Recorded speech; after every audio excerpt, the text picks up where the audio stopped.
Hello and welcome to this week's vlog.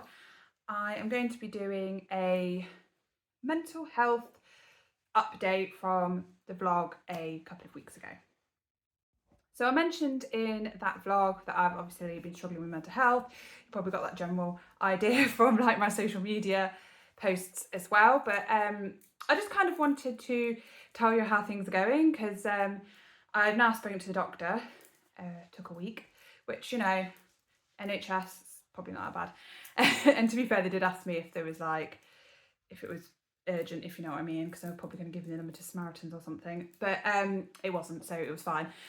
So I eventually spoke to her, and I wasn't holding out much hope. I was a bit nervous about it really, because I've spoken to a couple of doctors before at this doctor's surgery where I live now, and I've only spoken to them briefly to do with renewing my tablets. Like, you go for a review every year, and you used to go into the actual doctors and they used to do like a blood test and all that kind of thing, but now they just do a phone call and have like a 5-minute conversation, and then yeah, basically I don't think they even really look at your notes, to be honest, other than what medication you're on and roughly how long you've been on it. Because from the conversations I've had with them, like last year and the year before, it was it wasn't good. Anyway, so when I spoke to this doctor, I was sort of like, I felt like it might be a bit of a battle, and I was trying to think about what it was I really wanted from that doctor, and I'd already sort of decided things that I was going to do to help myself regardless of what happened with the doctors. So there was a couple of things that I sort of made the decision in the last week that I wanted to do. I say a couple of decisions. I suppose the first one was the fact that I wasn't at work. I decided I needed that break from sort of extra stuff. So I suppose that was the first decision I made. I suppose the second one was deciding I probably needed to speak to a doctor. But I think I mentioned in the last mental health vlog that I spoke to a friend who sees a counsellor, and she sent me in the direction of where you can self-refer for the NHS. And I did that, and I got like an email back, and they set the date for like their assessment, and that's I think the 7th of May or something. So it's a little way to go, but it's not as far away as I thought it was going to be. But I think the idea of the assessment is they see what kind of therapy that will be best for you, and then you end up on a waiting list, which that will probably be like months on end. But I've started the ball rolling with that, so that's good. And I think I also mentioned about my manager at work who's put me forward, well, not put me forward, but suggested that I do the mental health CBT thing that's available for free through work. So I've been doing that. I haven't done a module for a couple of days actually. The plan was to do that today, and then I've ended up cleaning the entire house. It was due, but I do not feel that satisfaction. So anyway, I should have said this at the beginning, but there's a trigger warning here for anxiety and OCD. So yeah, so for the first time ever, to a mental health professional really, other than my husband and maybe a bit to my mum, the first time I've ever really spoken about this part of my, I guess, anxiety, which is the feeling sort of really unclean. I spoke about this in my last mental health vlog, and how I feel, and you know, I've cleaned the house and stuff, but like I'm going to spend the rest of the time noticing bits that isn't clean, and it's still not going to feel, and then that one bit not being clean is going to make the whole house feel like it's not clean, even though I've literally just cleaned it. So at least I don't over clean. because I just go, what the heck's the point then? Like, everything's just dirty. Unless I literally burn the house down to the ground, it's never ever going to be clean because I'm going to get rid of it then. But anyway, logic. So yeah, I spoke to the doctor, and she turned out she was really, really nice. She listened.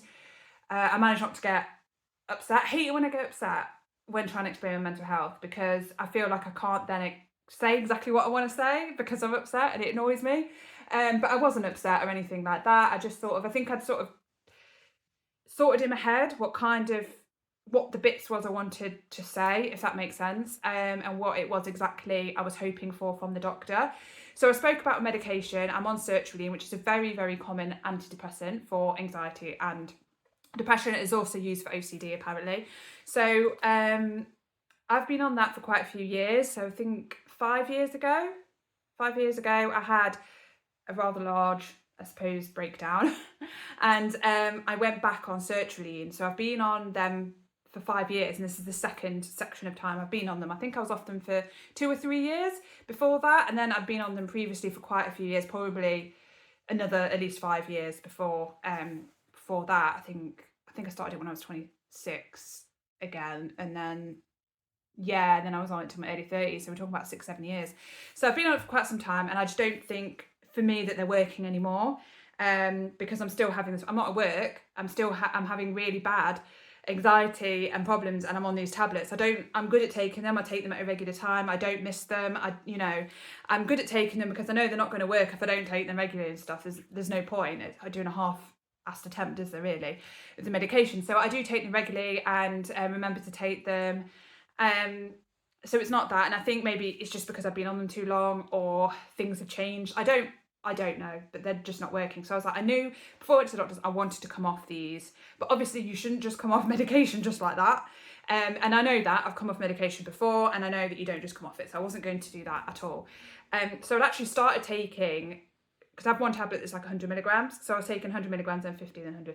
Don't take my advice on how to do this. You should speak to your doctor, and because everyone's going to be different depending on your mental health problems and why you're taking them, what dosage you're on, all that kind of thing. So do not take my word for it and do it like I do it, because obviously I only can go with what the doctor's told me. So when I spoke to the doctor, she said that's the right thing to do.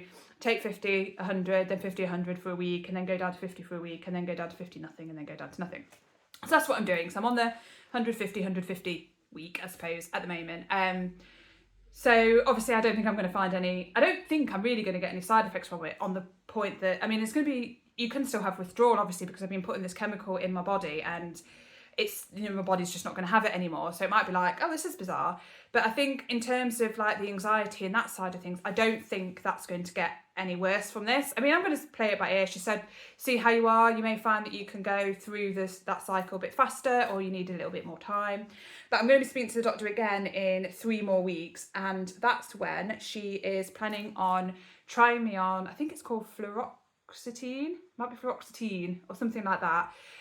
Don't take my word for that either, which apparently I was on when I was about 20, and I think, and they said then it didn't say, but you came off it, you stopped like using it. And I said, I think I felt better because I was off my medication for like 5 years in my early 20s, so that would make sense. I think it was about mid-20s. So anyway, so that was probably that, and that was obviously a long time ago, and so we're going to give that one a go again. I have been on citalopram before, and that stopped working, hence the reason why I ended up on sertraline, because I had basically a bit of an episode at work and ended up in the toilet in floods of tears, and anyway, I won't go into details. So that was the medication side of things. She was happy that I'd gone for the counselling and stuff. She said that I'd been doing the right things, which made me feel better, because I feel like I didn't know what to do or where to turn. Like, I knew I needed help on coping with this, because I clearly am not coping with it by myself, and I knew I needed that. And I think that's why, the week between when I booked the appointment, actually had the appointment, was quite hard, because I felt like I was sort of flailing around and not knowing what to do. And before that, obviously, before I made the decision even to not go to work and stuff like that, I felt like I was flailing and didn't know what I was doing. I felt awful, and I didn't know how to stop feeling awful. But now, talking to the doctor, I feel like I've now got a plan to how to feel better, and I know I will feel better, because I've obviously had ups and downs in my mental health before, and I'm lucky in the sense of I don't really struggle with depression that much. But if I keep going like this and feeling like this, I will start struggling with the depression side. I felt a bit low at the beginning of last week because I felt like this, but it wasn't depression. It wasn't the same strength. There is a difference. I know people sometimes assume depression's just like feeling a bit low. It's not. The two things are very different. I've felt both, because everyone gets low mood sometimes. Things happen, things annoy you, or you just wake up on the wrong side of the bed. But it's very, very, very, very different to having depression, believe me. And I'm hats off to people who struggle with depression all the time, who have depression disorders and stuff, because when I've experienced depression, it is not pleasant. So with work, I've been given 3 weeks off initially. So I've already had 1 week off, now I've got 3 more off, which just feels a really long time. And like, I think it's kind of weird, and the fact that it's not just people without mental illness that are growing up with the stigma. We all have grown up with the stigma from, media and TV or whatever, just everywhere. And that is that I feel like I should be going to work, that in the back of my head I'm like, I should just get over this.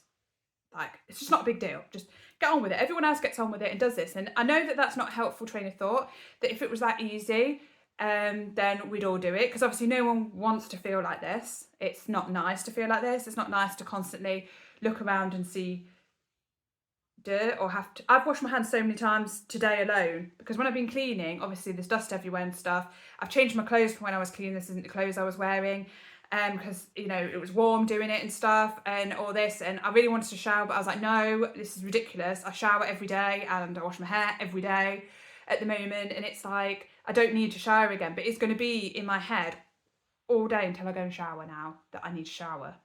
But I know that I'm going to do yoga, and if I get warm then I'm going to want to shower again then, and I don't feel like there's any point in showering if I don't wash my hair because I don't feel clean. Oh my god, literally driving myself insane.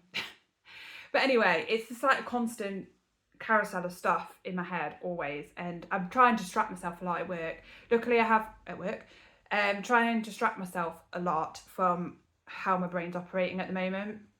Obviously it's harder before I go to bed and stuff, but it's quite easy to distract myself though, or relatively easy. Still stuff comes in, but it's not so noisy, I suppose. It's not so constant, like it's loud when I distract myself. So I've been doing some like colouring like I've shown before. I've been doing my yoga still, which the doctor was like, yeah, you should definitely carry on with that, carry on with this EBT stuff, and just do a lot of, she said self-care. I always think self-care seems really like, I don't know, light, if you know what I mean. Like self-care is like, oh, I'm just going to paint my nails and have 5 minutes to myself, but it's so much more than that. Like those 5 minutes or whatever, if you have them regularly, do help. And I do a lot of self-care. I do yoga every day. At the moment I'm not walking the dog, but I usually do. I'm going to venture out at some point. I don't know if I'm going to do it today though. Like I keep thinking today's the day I'm going to walk the dog, and then I get there and think nah. So I don't know, we'll see. But yeah, so I need to do that at some point.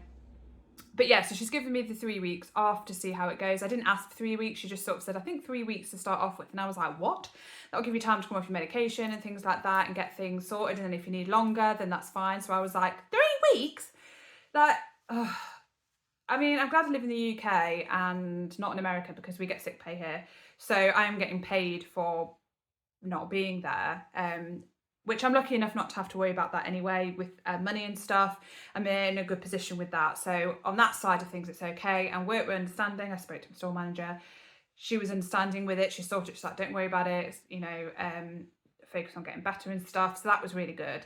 And my mum checks up on me every so often as well. I think her and dad are going to try and come round. They're retired, so they're trying to come round next week when John's like in the office to keep me company and stuff. We'll see how that goes, because no one's been in this house but John, and I find when he's not here, like today when he's in the office, it sounds horrible, but I feel calmer, because he's not messing up anything.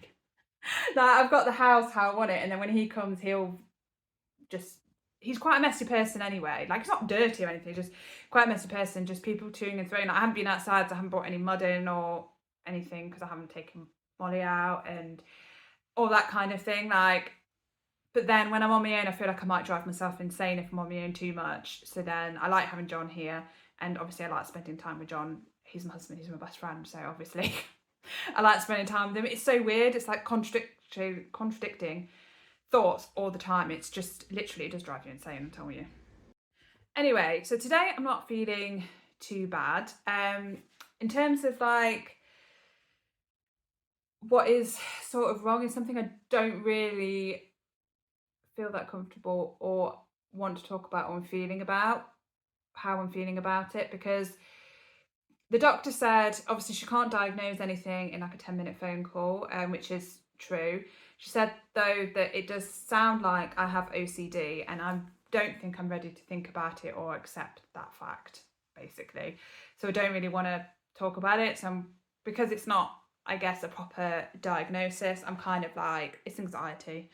But she has sent me some resources to look at focused on OCD and support and stuff, and I haven't looked at them yet, because I think I'm kind of like in denial. I'm 38, like obviously this has been here the whole time. I know it has, because there's things I've done and stuff, and there's a time when it was worse previously and stuff. I've just never spoken about it to a healthcare professional. I've just dismissed it as anxiety. People have said to me throughout my life, have you got OCD or whatever? And I've gone, no, just anxiety, you know, it's just anxiety and stuff like this. The two can sometimes look similar, which they can, there are traits, that border each other. But obviously this is sort of taken over, it's stopping me from doing my life as normal, and that's where really the border goes, I think. But I don't really know anything about OCD, and I haven't looked at it or researched it since you said it. So I'm just going to keep calling it anxiety at the moment until I decide to face the situation. We'll see. But yeah, so I don't know how I feel about that, and yeah, not thinking about it. So on Saturday, I'm supposed to be meeting with John, a couple of friends and their little boy who I've shown on vlogs, previous vlogs. And it's something I'd really like to do, like going for a walk and then going for lunch. Like, we usually love doing that kind of stuff. But my first thought was cutlery and plates and just, yeah, germs and stuff. And my mum and John were like, oh, you can take your own cutlery. And I'm like, no. I feel like there's got to be a cut-off point somewhere where you go, no, it's getting too much, like having to take your own cutlery because of germs. It's different, obviously, if you've got like a physical disability and you need certain types of cutlery and things like that. That's completely different, and that's what you have to do. But I feel like it, in some ways, and this is what I've sort of learned, with sort of mental health and stuff, is sometimes there's things that make your life easier and they don't really inconvenience you, and you can just do it, like taking your own pillow on holiday, for instance. It's not a big deal. But when it gets to the stage where you're having to take cutlery and stuff out to go for lunch or to go and eat somewhere, and because of that, that's when it starts to get, I think, a bit ridiculous. And anyway, it doesn't matter because it's going to be on a plate. They're going to bring it out on a plate. That's the same problem, isn't it? So what's the difference? Well, it is a difference because I'm not putting it in my mouth, I suppose. Oh God, seriously, shut up, Karen. This is why there's a big trigger warning on here. So anyway, so I'm like, I don't want to start doing stuff like that, because then it would be harder for me to stop doing stuff like that in the future if I start it. But then there's the other thing was, if I don't do it, well, I just avoid going. But I've said that I will go, but that my anxiety is really bad and that I might have to like disappear.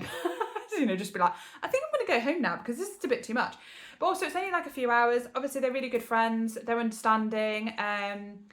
And I'm with John, who's like my safe person when it comes to mental health. So I just feel better with him being there anyway. And it's only for a few hours, and then I can just come home again. So I'm hoping, because we're going to be chatting and stuff and other stuff, that I'm not really going to be able to focus on what is going on. And I do like going out for like a little walk or a big walk, hiking, or going out for lunch or for cake or whatever, or tea. You've seen it loads in these vlogs. So it's something I love doing, and I know that I'll go back to being able to do it and not having to think about, I mean, I do think about it, like I do every time I go out. I think about the cutlery and stuff like that, but usually it's easily dismissed, and then I just like, yeah, it's fine, and then carry on. But at the moment it's like shouting at me and then just keep coming back in my head. Like yesterday, well, the day before, I thought I need to talk about cutlery, need to clean the cutlery drawer. I don't know when we last cleaned it. It was pretty gross, right? And I've noticed it and I was like, I need to clean it. And normally you open it and you think, I need to clean that, and then you close it because you're taking the cutlery out, and then you forget about it, and then you go back and open it, you're like, oh, for God's sake, I need to do that. And that's, that's one of those kind of jobs, isn't it, where you keep having to remind yourself to do. Every time you open it, you close it, it's out of sight, out of mind kind of thing. But that's not the case. I woke up in the morning and it was literally the first thing I thought about. And then I was like in bed, like just reading or whatever. It just kept going into my head. I kept thinking about the cutlery drawer. So then in the end, by the time I got to lunchtime, I was like, stuff this, and just started cleaning it. And that's like the problem. And now it's nice and clean, the drawer and everything. And I open it and I'm like, it's clean. But if I don't look at it too close, because if I look at it too close, I'll be like, it's not clean. Oh, help. But yeah, so that's the way it is at the moment, the way things are at the moment.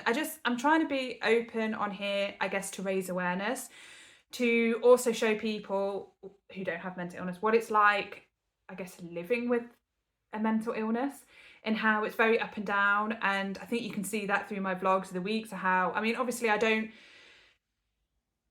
because I'm high functioning, I don't show it. So like when I'm talking about on here, I probably sound okay and look okay and everything seems great, because I don't know how else to be. I've always just sort of carried on regardless. And I do feel quite proud of myself that I've recognised I need some help earlier than being in a complete state and then having to have ridiculous amount of time off work and like intervention or whatever. And so this is the first time I've actually made the decision myself before things have got too crazy and I've actually done something about it.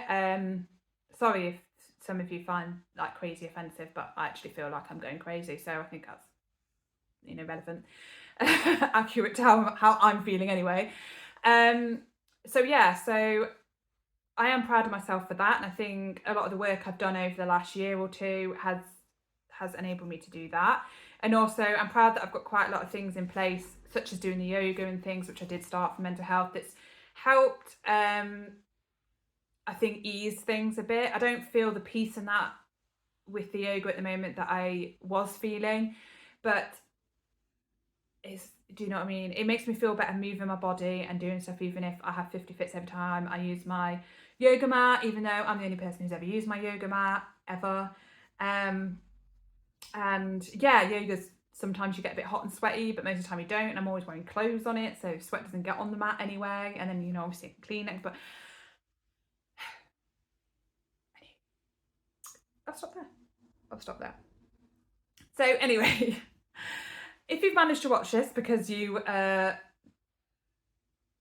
brave enough, or you don't obviously have a mental illness so it doesn't affect you, what I'm saying, then thank you so much, because yeah, and please share this video if you can, because I am trying to raise awareness, but please put a trigger warning on if you do share it, because I know trigger warnings seem a bit silly for a lot of people who don't have problems, but they are really important for people who do have mental illness to judge in what state of mind they're in to be able to cope with certain things. So I don't want to make anyone else ill. That's not the idea of these videos at all. It's to raise awareness. It's to, I guess, be open about what's happening in my life with mental illness, because there is still a lot of stigma, and I've told you that the stigma goes through the mental health community as well. We've all grown up with the same things about mental illness, the same silly views or whatever. And yeah, being able to educate people through this, or just encourage someone who may be looking at this going, oh my God, I have this problem and she's gone for help, I'm going to go for help as well, you know, and that kind of thing. That is the aim. So thank you so much for watching, and I'm sure I've babbled a lot. I hope I made some kind of sense and said what I was planning on saying. And I will see you on the next